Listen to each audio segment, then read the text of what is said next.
Hi there folks, this is Jason and we're looking at 59 historical facts that have been verified in the Gospel of John. If you want to do the scholarship on this and do your own research, then you can read Craig L. Blomberg's The Historical Reliability of John's Gospel, where this information has come from. And so I would encourage you to read the book, and it will be a blessing to you.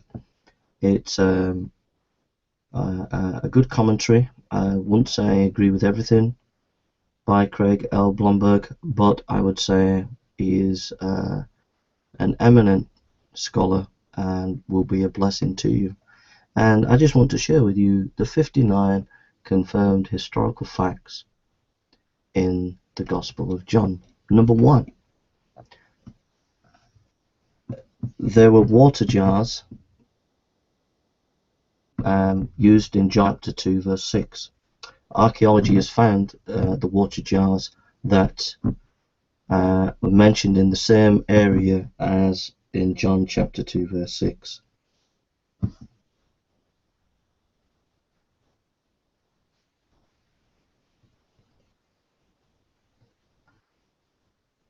The next issue is asceticism. There was a lot of asceticism in the early church.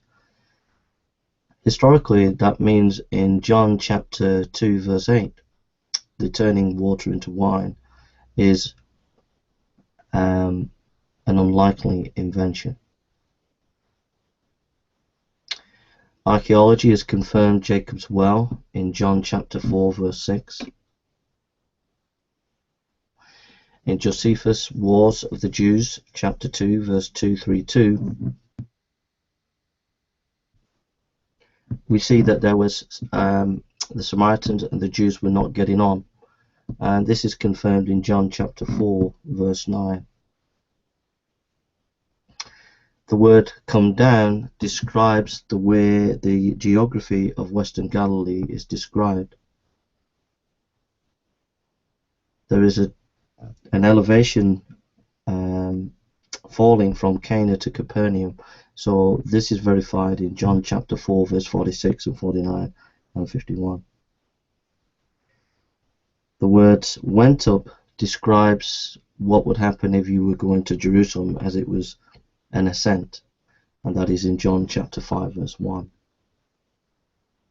Archaeology has confirmed Bethesda in John chapter 5 verse 2, excavations that were done from 1914 to 1938.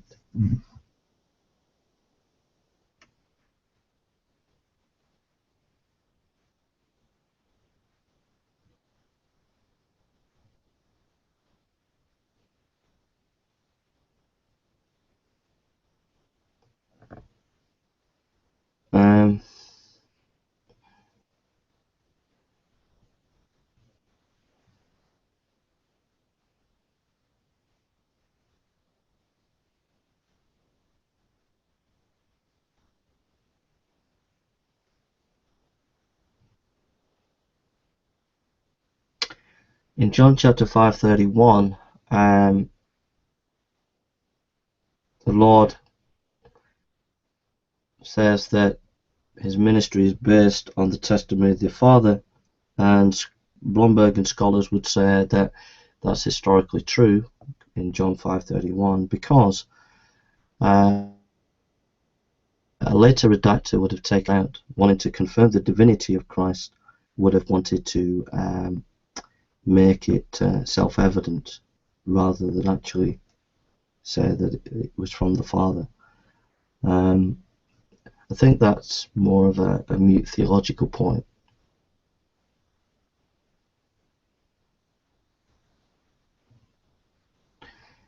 In John chapter 6:15, people wanting to make Jesus king shows that is historically verifiable, because we know that in first century Judaism there was a lot of nationalism for Israel. In John 6:18, sudden squalls happen very often in the Sea of Galilee. John chapter 6:53, The idea that Jesus commands that you eat his blood and flesh is something that would not have been made up. John chapter 6 verse 66. The rejection of Jesus by his disciples is very unlikely something that they would have invented. John chapter 7 verse 12.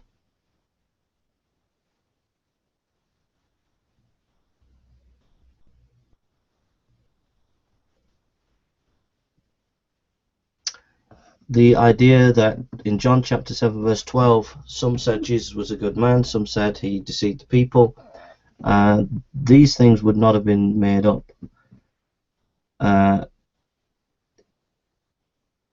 They are genuine historical scenarios, because later redactors would have kept those out and just said that Jesus was God.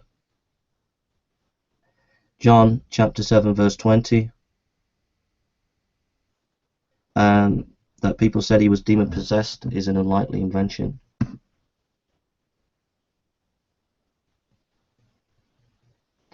John 8:48, some people said that Jesus was like a Samaritan, is a slander that fits the historical situation of the animosity between Jews and Samaritans.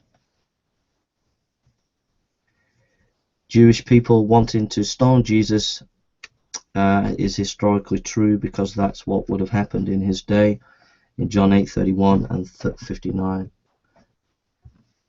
The pool of Siloam has been confirmed by archaeology in John 9:7.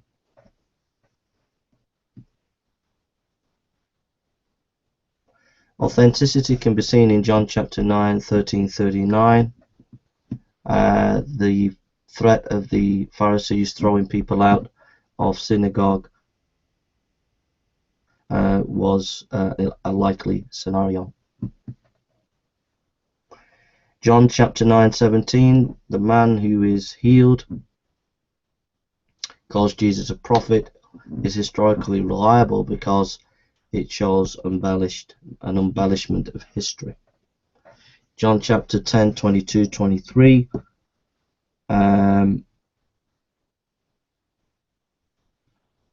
John chapter 10, 22, 23, Solomon's colonnade is mentioned by Josephus several times.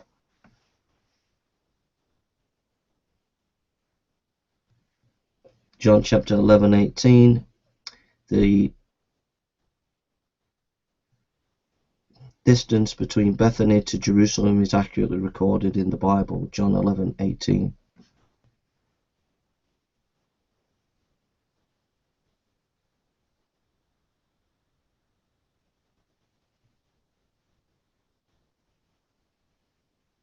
The fact that Mary and Martha were comforted by the Jews in John 11:19 shows that it's historically reliable, because later on, after the resurrection of Christ, there was a hostility between Christians and Jews. So why would the Christians write something positive about the Jews? So it shows historically reliable. Lazarus' burial and the way he was wrapped shows exactly the way first century Jewish burials were in John 11:44. In John 11:47 we get an exact description of the Sanhedrin, which was what we could find concerning the Sadducees, Pharisees and chief priests in the time of the first century. John 11:49, Caiaphas was high priest of that year. We get that from Josephus.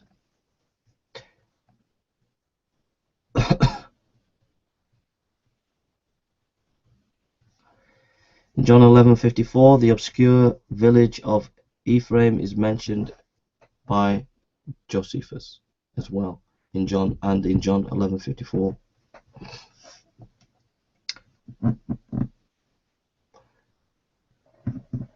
For the Passover there was ceremonial cleansing, and we see that in John 11:55.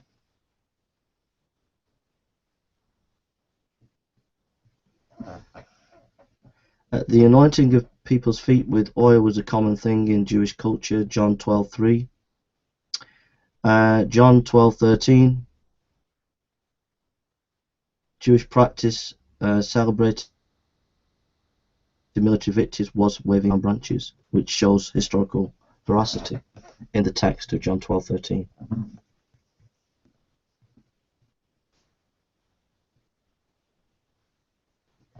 In John 13:14, foot washing was part of culture.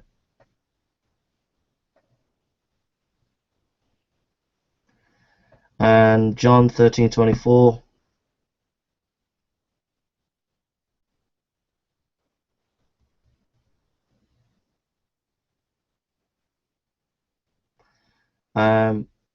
we see Peter posing a question to John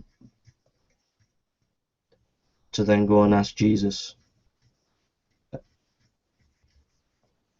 Why would the writer put that in? There's no reason for him to put that in unless it was true.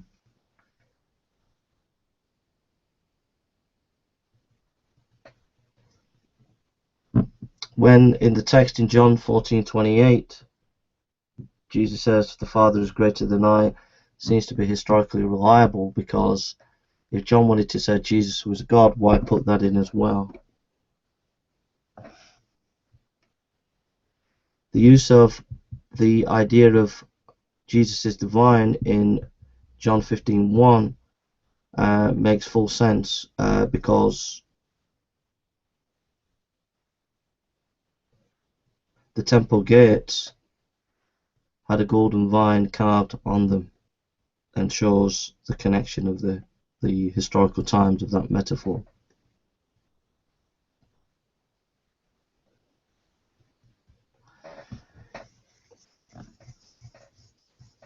In the Dead Sea Scrolls, at 1 QH, chapter 11, verse 9 and 10, we have childbirth metaphor, which is mirrored in Jewish culture in John chapter 16:21.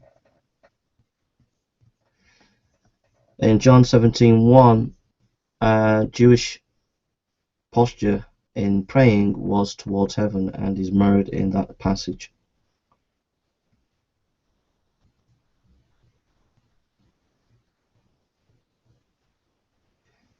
John 17:7-8, where Jesus says he got his words from the Father, would not have been put in as a fiction, because it has historical veracity, due to the fact that if John wanted to prove that Jesus is God, he would not have put that in.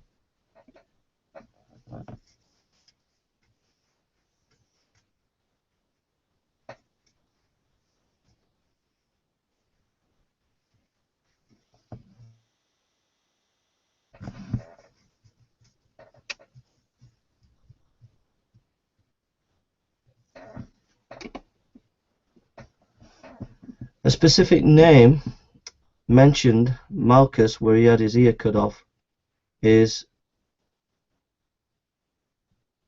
an unlikely invention in John 8:10. The fact that the name is given shows that people would have known who that person was at that time. Sapphira's father-in-law was mentioned, Annas, and this is in John 18:13.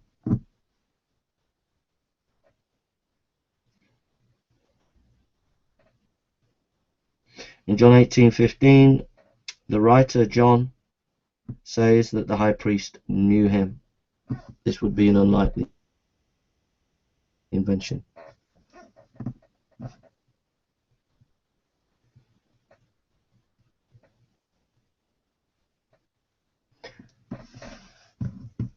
Annas, when he questioned Jesus' teaching and disciples, makes sense, because he would have been concerned about civil unrest, etc. in John 18:19.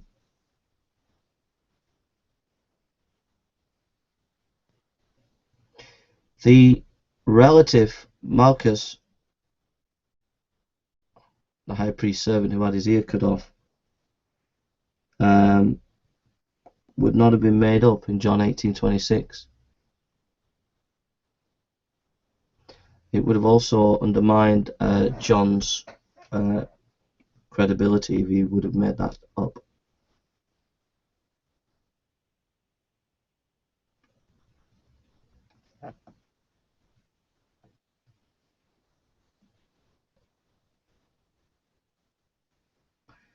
In John 18:28, Pilate is trying to take a middle road between keeping both Rome and the Jews in good spirits, as it were. He'd already upset the Jews quite a lot and upset his authorities quite a lot with some of his strong-handed tactics before with the Jews. So it fits the historical perspective that he was trying to go a middle way. In John 19:12, if you let this man go, you were no friend of Caesar. Anyone who claims to be a king opposes Caesar.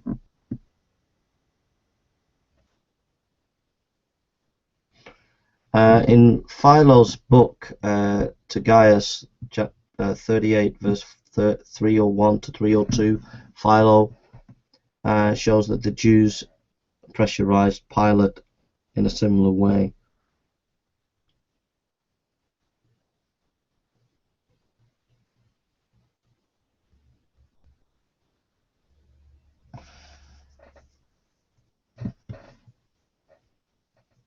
The Antonia fortress we find in John 19:13 that soldiers did do various gambling games, and it's not unreasonable to think that they did cast lot for Jesus' garments in John 19:24.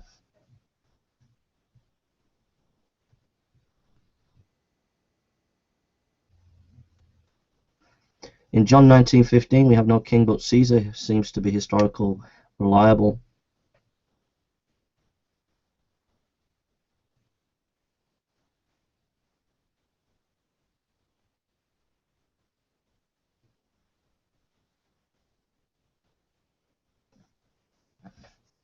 It shows that this information goes prior to AD 70. They would not have said we have no king but Caesar after AD 70. So it shows it's early historical information.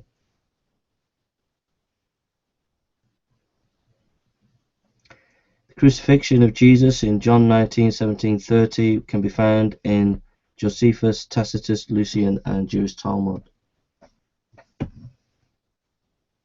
John 19:17, the victims of crucifixion did carry the crossbeams. Josephus confirms the crucifixion in the Wars of the Jews in chapter 1 verse 97, chapter 2 305, chapter 7 203 as a way of execution that the Romans used. And we also have an ankle bone of a crucified man with a nail spike that has been found, which was found in 1968. In John 19:17, the execution site would be outside Jerusalem.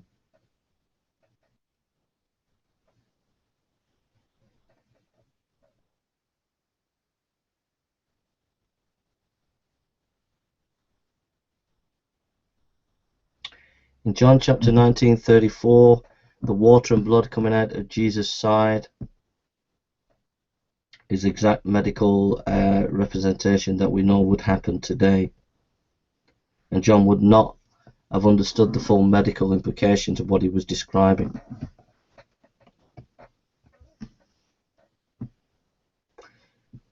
In John 19:38, Joseph of Arimathea, who was part of the Sanhedrin, would be an unlikely invention.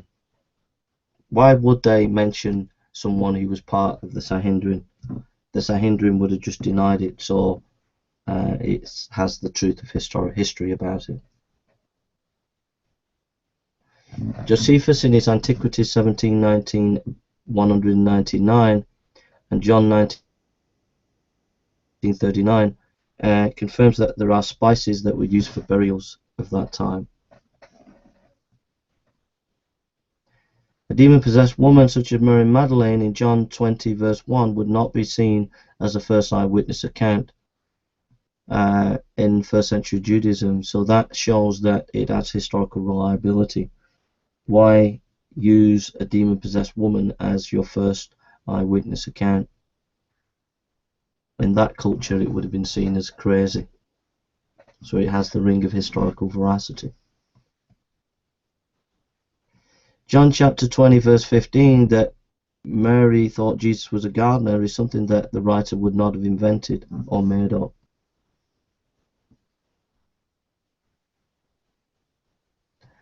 Rabboni, John 20:16,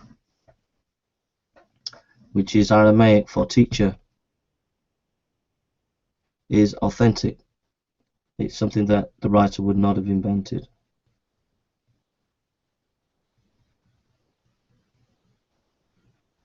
Again, in John chapter 20:17, we find the words "my God and your God" is something that a later redactor would not have put in if he was trying to prove Jesus was God.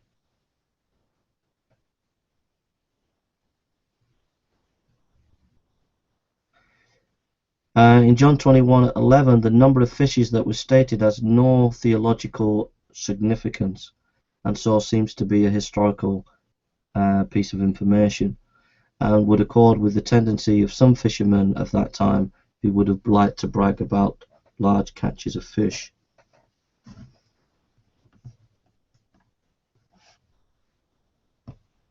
John 21:12,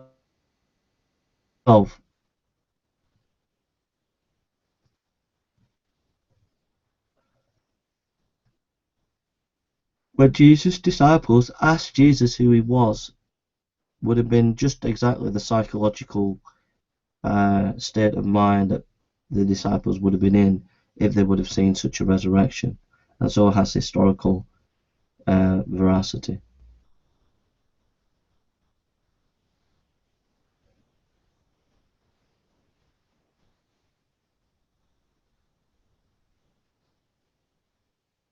In John 21:18,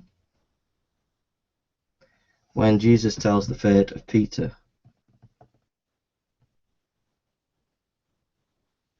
seems vague to draw any theological understanding.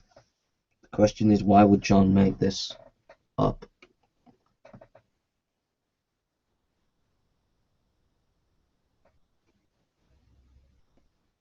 So, what I'd like to point out there is we've looked at 58. There was 59, but there was one that I'd left out because I didn't think it was strong enough to go in. But there are about 58 historical facts or verifications of the Gospel of John. I think there are a lot more than that, actually. And I think that as skeptics and as Christians, we need to give the Gospels much more respect than our modern culture does. These Gospels had a powerful effect on the history of the West and the East, and it's shambolic that as Christians and atheists we do not read these Gospels. And much of my work recently has been trying to talk about Gospels and get people to think about the Gospels and study the Gospels, because at the heart of all the debates about Christianity, it all comes down ultimately to these Gospels, and we need to study them and work on them more than we have actually done. Thank you for listening, and may God bless you all.